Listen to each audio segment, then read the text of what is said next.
Bonjour Seydou Boro, Bonjour, je vous remercie d'être venu jusqu'à nous ici au bord de Seine. Alors dites-moi, qui est Seydou Boro? Seydou Boro, c'est un Burkinabé, chorégraphe et danseur. Je fais de la musique et je suis acteur aussi. Et je travaille entre le Burkina Faso et la France. Ouais. Quelle est votre définition de la danse contemporaine? Diffusion de la danse contemporaine, de toute façon, ce qui veut dire contemporain, ça veut dire actuel de toute façon.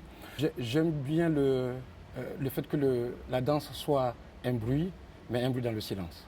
J'aime aussi que la danse porte des émotions. J'aime ce qui est en dessous, j'aime ce qui est pas propre, j'aime ce qui est rugueux. J'aime la danse comme un cri en fait. Et tout mon travail, c'est autour de ça. Alors selon vous, pourquoi les spectateurs associent souvent la danse contemporaine, le définissent en tout cas comme quelque chose de complexe, d'incompréhensible? Je pense que quand on vient regarder la danse comme une pièce de théâtre, on a la difficulté de la compréhension. C'est-à-dire qu'on regarde la danse avec les yeux émotionnels, c'est surtout ça qu'il faut aller chercher. Alors que si on vient regarder la danse en se disant j'aimerais bien comprendre une gestuelle par exemple précisément, alors que quand on le regarde avec les yeux du cœur, c'est comment est-ce qu'on perçoit émotionnellement ce qui est rendu sur la scène. Donc son corps est l'écriture. Et en même temps, il y a une gestuelle qui naît à partir d'un sujet. C'est comme ça qu'on construit la danse. Mais quand on vient regarder la danse en se disant j'ai envie de comprendre mot à mot, comme dans une pièce de théâtre, là je pense qu'on se plante déjà. C'est très complexe parce que je suis entremêlé, je suis tissé de tout ça en fait. Et tout mon parcours de créateur est issu de ça. C'est-à-dire que j'avais le jeu d'acteur, j'avais de la musique, j'avais de la danse. Et donc tout cela, je me suis construit comme ça. Et en même temps, je pense que tout sujet a besoin d'un support pour s'exprimer. Il y a des fois, je peux réaliser un film, soit des fois ça va être de la danse, ou des fois je fais de la musique, parce que je sens que au niveau de la thématique, au niveau du sujet, il faut utiliser les cordes. Donc je prends ma guitare en ce moment-là. C'est-à-dire que le sujet vient te provoquer en fait. Et c'est lui qui te révèle si ça doit être de la danse ou de la musique ou cinématographique. Je fais les deux. Ce que je préfère, c'est quand je suis seul sur la scène. J'aime bien aussi être seul sur la scène. C'est vrai que j'écris des pièces de groupe, mais tous les solos que j'ai pu faire pendant ces années, c'est moi qui les dansais. Je n'ai pas chorégraphié un solo pour un danseur.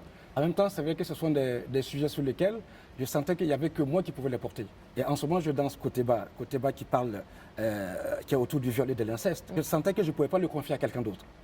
C'est moi qui l'ai ressenti, c'est moi qui l'ai rencontré. Je pensais qu'il n'y avait que moi qui pouvais le porter. Je pense qu'ils vont ensemble. Agir et penser, c'est deux amis qui se côtoient. Mais avant d'agir, il faut qu'il y ait une pensée, il y ait une réflexion. Ouais, donc vous pensez d'abord. Exactement. Okay. Oula, en tant que créateur, je pense que le créateur, c'est quelqu'un qui voyage. Il a toujours sa valise. Je pense que le créateur, c'est une valise. Le continent africain, par exemple, nourrit mon imaginaire, nourrit ma créativité. Et ce que je rencontre aussi en Occident ou en Asie, parce que des fois, je travaille aussi sur une approche du buto. Je danse. Tous les continents ont des richesses sur lesquelles on peut s'appuyer en tant que créateur pour pouvoir s'exprimer. Et je pense que ma construction est faite autour du voyage et ma vie n'est qu'une valise. Je suis beaucoup de nuit. C'est-à-dire que tout ce que j'écris, que ce soit cinématographique ou de la danse, c'est la nuit que je ressens vraiment les émotions. Et ça se passe dans la cuisine. Mais dans la journée, ne me demandez rien. Avant 10 heures, ne me demandez rien du tout. J'adore le confit de canard. Ah, c'est votre plat préféré. Ça c'est mon plat.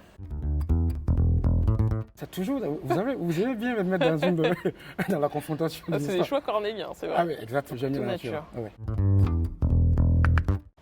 Ah ouais. Je suis pacifique jusqu'à un certain seuil. Après, je peux devenir très sauvage. D'accord. Ah, Boubacar. J'aime bien Rokia, le style.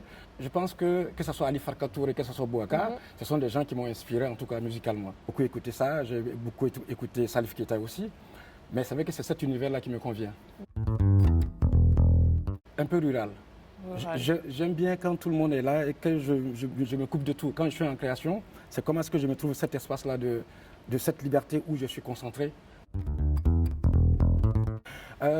J'aurais aimé faire un duo avec ma fille, avant de faire Côté Bas, parce qu'on avait prévu faire ce projet avec ma fille, qui est danseuse aussi, qui travaille avec Kamel Wali.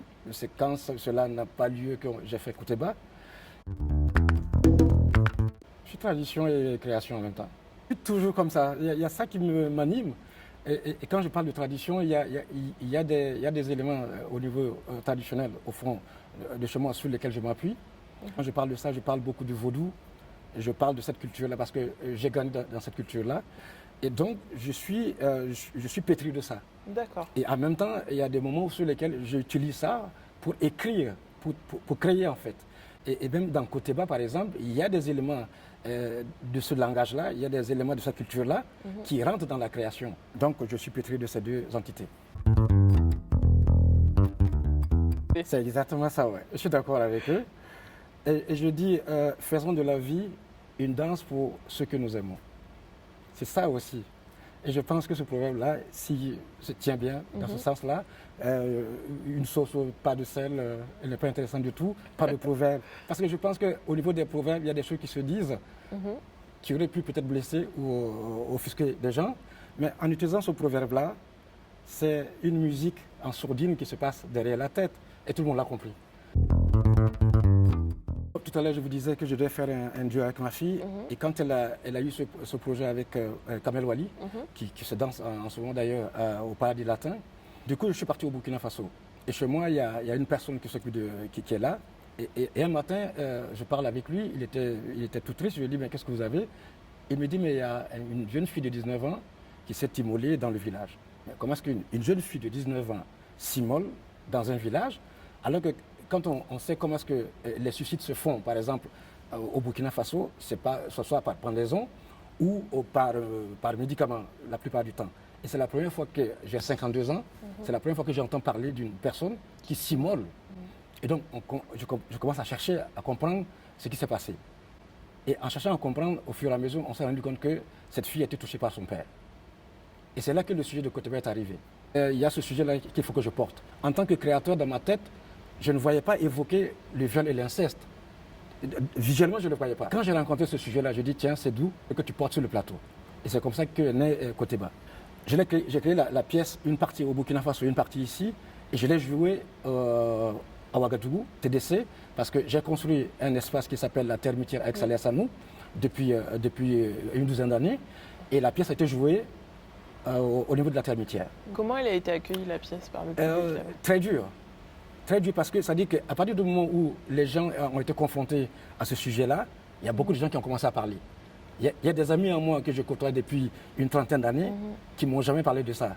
Et subitement, tout le monde a commencé à en évoquer. Ça sortait.